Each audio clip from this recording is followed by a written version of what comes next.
lagi dengan aku, Yeni Damanik, di mata kuliah Filsafat Pendidikan. Hari ini kita akan memasuki bab terakhir, yaitu bab 8, mengenai aliran-aliran filsafat. Nah, jadi aliran-aliran filsafat itu, yang pertama ada yang disebut sebagai nativisme atau Naturschopenhauer. Nah, aliran teori nativisme ini dipelopori oleh seseorang berkebangsaan Jerman yang bernama Arthur Schopenhauer yang hidup pada abad ke-19. Ia dilahirkan pada tahun 1988 dan meninggal dunia pada tahun 1860. Teori ini merupakan kebalikan dari teori tabula rasa, yang mengajarkan bahwa anak lahir sudah memiliki pembawaan sendiri-sendiri. Pembawaan yang hanya dicetuskan oleh pembawanya sendiri-sendiri. Pembawaanlah yang menentukan perkembangan anak. Lingkungan sama sekali tidak mempengaruhi apalagi membentuk kepribadian anak. Nah, kemudian dua adalah faktor perkembangan manusia dalam teori nativisme. Jadi ada dua. Yang pertama, faktor genetik, yaitu faktor gen dari kedua orang tua yang mendorong adanya suatu bakat yang muncul dari diri manusia. Kemudian B, faktor kemampuan anak, adalah faktor yang menjadikan seorang anak mengetahui potensi yang terdapat dalam dirinya. Faktor ini lebih nyata karena anak dapat mengembangkan potensi yang ada dalam dirinya. Selanjutnya adalah faktor pertumbuhan anak, yaitu faktor yang mendorong anak mengetahui bakat atau minatnya di setiap pertumbuhan dan perkembangan secara alami, sehingga pertumbuhan anak itu tersebut akan menjadi normal. Maka ia akan bersifat energik dan aktif serta responsif terhadap kemampuan yang dimiliki. Selanjutnya, tujuan dari teori nativisme. Yang pertama, mampu memunculkan bakat yang dimiliki, mendorong manusia dalam menentukan pilihan, mendorong manusia untuk mengembangkan potensi dalam diri seseorang. Kemudian yang terakhir, mendorong manusia mengenali bakat dan minatnya.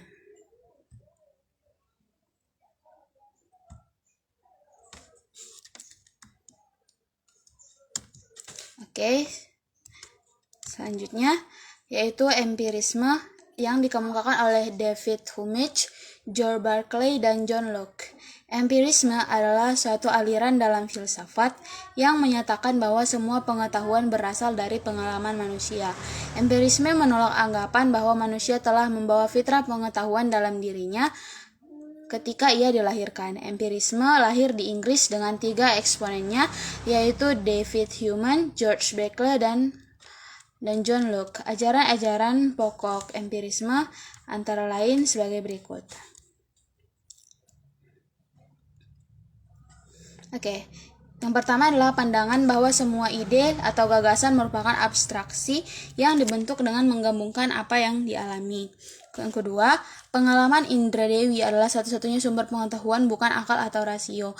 Yang ketiga, semua yang kita ketahui pada akhirnya bergantung pada data indra dewi. Yang keempat, semua pengetahuan turun secara langsung atau disimpulkan secara tidak langsung dari data indra dewi, kecuali beberapa kebenaran definisional dan logika dan matematika. Yang kelima adalah akal budi. Ia tidak memberikan kita pengetahuan tentang realitas tanpa acuan. Akal budi itu menggunakan baca indera kita. Selanjutnya, idealisme yang dikemukakan oleh Plato, Elia, dan Hegel, Immanuel Kant, David Hume, dan Al-Ghazali. Memandang bahwa realitas akhir adalah roh, bukan materi, bukan fisik. Pengetahuan yang diperoleh melalui panca indera tidak pasti dan tidak lengkap. Aliran ini memandang nilai adalah tetap dan tidak berubah. Seperti apa yang dikatakan, baik benar, cantik buruk, secara fundamental tidak berubah dari generasi ke generasi.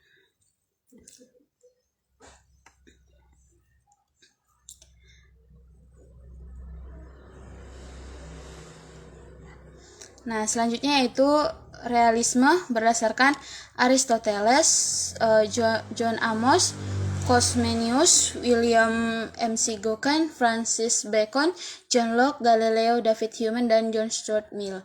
Merupakan filsafat yang memandang realitas secara dualisme. Realisme berpendapat bahwa hakikat realitas ialah terdiri atas dunia fisik dan dunia rohani.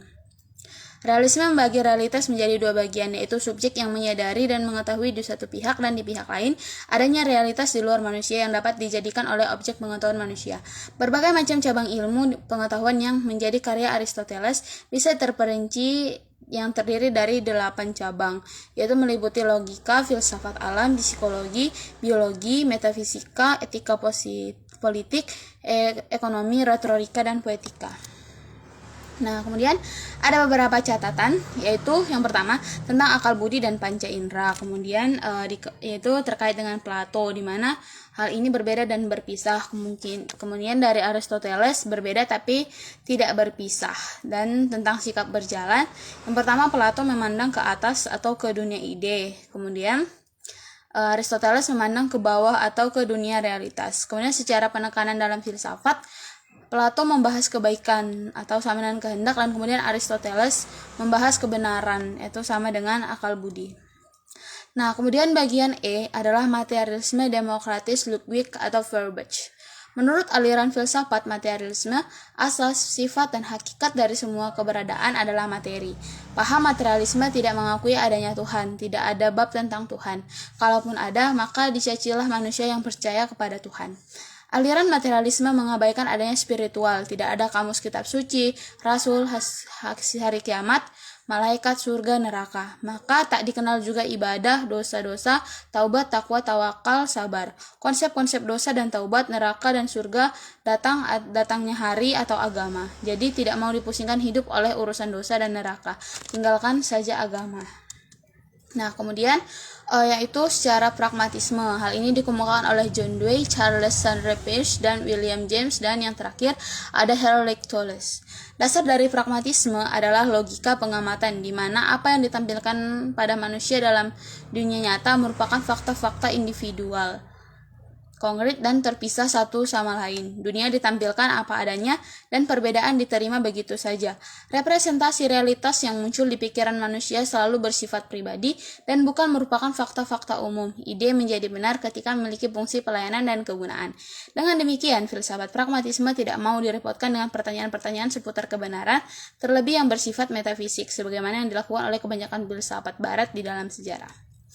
Pendidikan yang mengikuti pola filsafat pragmatisme akan bersifat humanis, dan pendidikan humanis akan melahirkan manusia yang humanis pula. Karena itu, pernyataan "man is the measure of all things" akan sangat didukung oleh penganut aliran pragmatisme, sebab hakikat pendidikan itu sendiri adalah memanusiakan manusia. Nah, kemudian ada eksistensi Jean-Paul Sartre, Soren Kierkegaard, Martin Buber, Martin Heidegger, Karl Jaspers, Gabriel Marcel, dan Paul Tillich. Eksistensialisme adalah filsafat yang mengandung segala gejala dengan berpangkal pada eksistensi. Pada umumnya, kata eksistensi berarti keberadaan, tetapi di dalam filsafat, eksistensi ungkapan merupakan memiliki arti yang khusus. Eksistensi adalah cara manusia berada dalam dunia. Cara manusia berada di dalam dunia berbeda dengan cara benda-benda. Benda-benda tidak sadar akan keberadaannya, juga yang satu berada di samping yang lain, tanpa hubungan. Demikianlah cara manusia berada. Manusia berada bersama-sama dengan benda-benda itu. Benda-benda itu berarti juga manusia. Eksistensialisme menurut Martin Heidegger.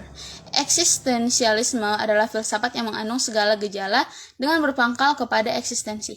Pada umumnya, kata eksistensi berarti keberadaan, tetapi di dalam filsafat, eksistensi ungkapan memiliki arti yang khusus. Eksistensi adalah cara manusia berada di dalam dunia. Kemudian beberapa sifat eksistensi. Eksistensi pada dasarnya adalah gerakan protes terhadap filsafat barat, tradisional, dan masyarakat modern. Eksistensi menolak untuk bergabung dengan aliran filsafat. Mereka menolak watak teknologi totalitarisme yang improfesional. Kemudian eksistensi membahas soal-soal kedudukan yang sulit dari manusia. Nah, kemudian ada perennialisme yang dikemukakan oleh Robert Maynard, Huta Chin, dan Ortier Alder. Perennialisme merupakan suatu aliran dalam pendidikan yang lahir pada abad ke-20. Perennialisme berasal dari kata perennial yang berarti abadi, kekal atau selalu. Perennialisme lahir sebagai suatu reaksi terhadap pendidikan progresif. Menurut pandangan perennialis, pendidikan harus lebih banyak mengarahkan pusat perhatiannya pada kebudayaan ideal yang telah teruji dan tangguh. Perennialisme memandang pendidikan sebagai jalan kembali atau proses mengembalikan keadaan manusia sekarang seperti kebudayaan yang ideal. Kemudian ada esensialisme yang dikemukakan oleh William C. Bagley, Thomas Brick, Frederick Britt, dan Isaac L. Kandel. Esensialisme berpendapat bahwa manusia ini dikuasai oleh tata tiada celah yang mengatur dunia, beserta isinya dengan tiada celah pula. Esensialisme didukung oleh idealisme modern yang mempunyai pandangan yang sistematis mengenai alam semesta tempat manusia berada. Esensialisme juga didukung oleh idealisme subjektif yang berpendapat bahwa alam semesta itu hakikatnya adalah jiwa atau spirit atau segala sesuatu yang ada ini nyata di dalam spiritual. Kemudian ada progresisme yang dikemukakan oleh George Axtell, William Austin Lin, Andrew Bentley, Lawrence B. Thomas, dan Frederick Sinev. Progresisme berpendapat tidak ada teori realita yang umum. Pengalaman menuntut progresisme bersifat dinamis dan temporal. Menyala tidak pernah sampai pada bagian ekstrim, serta pluralisme. Menurut progresisme, nilai berkembang terus karena adanya pengalaman-pengalaman baru antara individu dengan nilai yang telah disimpan dalam kebudayaan. Belajar berfungsi untuk mempertinggi taraf kehidupan sosial yang sangat kompleks. Kurikulum yang baik adalah kurikulum yang eksperimental, yaitu kurikulum yang setiap waktu dapat disesuaikan dengan kebutuhan. Kemudian ada rekonstruksisme yang dikemukakan oleh Caroline Pratt, George Cole, dan Harold Rook. Aliran rekonstruktisme adalah suatu aliran yang berusaha merombak tata susunan lama dan membangun tata susunan hidup kebudayaan yang bercorak modern. Artinya, rekonstruksisme pada prinsipnya sepaham dengan aliran parensialisme, yaitu hendak menyatakan krisis kebudayaan modern. Kedua aliran tersebut, aliran rekonstruksionisme dan perennialisme, memandang bahwa keadaan sekarang merupakan zaman yang mempunyai kebudayaan yang terganggu oleh kehancuran, kebingungan, dan kesimpang siuran. Untuk mencapai tujuan tersebut, rekonstruksionisme berupaya mencari kesepakatan antar sesama manusia dan orang, yakni agar dapat mengatur cara kehidupan manusia dengan suatu tatanan dan seluruh lingkungannya. Kemudian positivisme yang dikemukakan oleh Auguste Comte. Positivisme adalah suatu aliran filsafat yang menyatakan ilmu alam sebagai satu-satunya sumber pengetahuan yang benar, menolak aktivitas yang berkenaan dengan metafisik, tidak mengenal adanya spekulasi. Semua didasarkan pada data empiris. Auguste Comte adalah tokoh aliran positivisme yang paling terkenal. Kaum positivisme percaya bahwa masyarakat merupakan bagian dari alam di mana metode-metode penelitian empiris dalam dipergunakan untuk menemukan hukum-hukum sosial kemasyarakatan.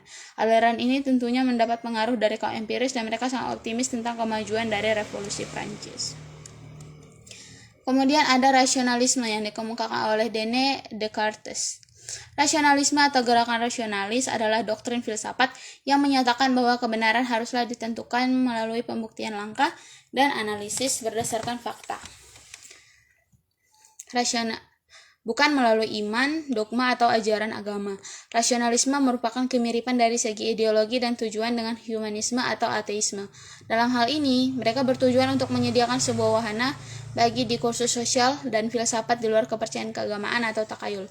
Meskipun demikian, ada perbedaan antara kedua bentuk tersebut. Kemudian ada sosialisme yang dikemukakan oleh Karl Marx.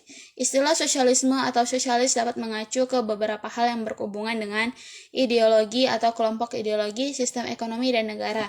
Istilah ini mulai digunakan sejak abad ke-19. Dalam bahasa Inggris, istilah ini pertama kali digunakan untuk menyebut pengikut Robert Owen pada tahun 1827. Dari berbagai doktrin sosialis, Marxisme yang paling dominan di Eropa. Perjuangan untuk mencapai masyarakat sosialis hampir sepenuhnya dipahami oleh Marxisme sebagai pejuang kelas buruh di bawah pimpinan Partai Sosialis Demokrat.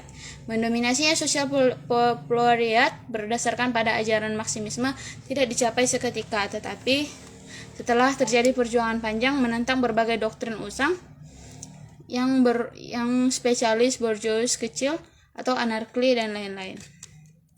Kemudian humanisme, humanisme mempunyai riwayat atau pemaknaan yang kompleks. Humanisme sebagai suatu term mulai dikenal dalam diskursus wacana filsafat sekitar abad ke-19. Istilah humanisme baru digunakan pertama kali dalam literatur Jerman sekitar tahun 1806 dan di Inggris sekitar tahun 1860. Istilah humanisme diawali dari term humanis dan humanum atau yang disebut dengan yang manusiawi yang jauh lebih dulu dikenali itu mulai sekitar pada akhir zaman skolastik di Italia pada abad ke-14 hingga tersebar hampir ke seluruh Eropa di abad ke-16. Nah, kemudian ada juga yang disebut sebagai neoliberalisme. Ada klaim bahwa awal munculnya neoliberalisme dilatar belakangi oleh hancurnya liberalisme. Padahal bisa jadi ini hanya satu faktor saja. Liberalisme dianggap gagal karena ternyata belum juga berhasil mengatasi kemiskinan umum manusia. Paham ekonomi neoliberalisme ini kemudian dikembangkan oleh Milton Friedman. Menurut Milton Friedman, prinsip utama bisnis ekonomi adalah mencari keuntungan. Menurutnya, tugas dari pebisnis adalah mencari uang atau keuntungan. The business or talk the businessman is business or making money. Hanya dengan cara ini, suatu perusahaan akan bertahan dan bisa menghidupi para karyawan, serta CEO-nya. Tapi gagasan ini kemudian banyak ditentang karena bisnis tidak semata-mata hanya mencari keuntungan tetapi juga memiliki tanggung jawab sosial, yaitu memelihara sumber daya alam, memperhatikan lingkungan sosial bisnis, dan ikut andil mengentaskan pengangguran sekitar kemiskinan. Nah, kemudian adalah perbedaan antara liberalisme dan neoliberalisme. Yang pertama, liberalisme, di mana manusia dianggap sebagai homo atau oisiomikos. Kemudian manusia adalah otonom, bebas memilih. Kemudian wacana positif, sosial demokrati dengan argumen kesejahteraan. Kemudian meletakkan kebebasan sebagai nilai politik tertinggi. Yang kelima, masih mengakui peran kerajaan atau pemerintah. Dalam arti sistem kerajaan harus melindungi hak-hak semua rakyat secara adil, bijak, dan sesama. Nah, sedangkan neoliberalisme yaitu homo oeconomicus dijadikan prinsip untuk memahami semua tingkah laku manusia. Hal ini dimodifikasi ke arah yang lebih ekstrim, yaitu tidak perlu adanya campur tangan pemerintah atau batas negara bisa diterobos. Kemudian wacana politik sosial ekonomis kapitalis dengan argumen privatisasi aktivis ekonomi. Yang keempat, meletakkan kebebasan dalam tataran ekonomi masyarakat bebas dan globalisme. Yang kelima, lebih ekstrim, sama sekali menolak campur tangan pemerintah. Bahkan mereka menghendaki segala macam fasilitas umum seharusnya diswastanisasikan atau divastisasikan. Nah, kemudian apa yang menjadi persamaan antara liberalisme dan neoliberalisme? Yang pertama yaitu menggunakan hak-hak individu atau pribadi. Kemudian menghendaki atau dibatasinya kekuasaan pemerintah, kerajaan, kedaulatan, undang-undang. Kemudian kebebasan untuk menjalankan perusahaan pribadi tanpa adanya aturan. Kemudian administratif yang menghambat aktivitas individu dalam mensejahterakan dirinya. Nah, kemudian di sini ada dikemukakan oleh nihilisme atau Friedrich Nietzsche. Pengidentifikasian diri sebagai orang gila, Nietzsche ingin menunjukkan situasi zaman yang sudah kehilangan apa yang dulu dianggap mapan, biasa, dan wajar, termasuk yang pernah dialaminya sendiri. Semua makna atau nilai menjadi pegangan yang mencirikan kewarasan. Kini seluruhnya sudah roboh dengan berseru Tuhan sudah mati. Nietzsche pertama-tama tidak bermaksud membuktikan bahwa Tuhan tidak ada. Bagi Nietzsche, pembuktian mengenai eksistensi Tuhan merupakan cara bicara pada para metafis yang hanya bersandar pada prinsip-prinsip logika saja. Sedangkan Nietzsche dalam nihilisme juga menolak keabsahan logika tersebut. Baik, demikian pemaparan mengenai filsafat pendidikan hari ini. Sekian untuk hari ini. Terima kasih. Bye-bye.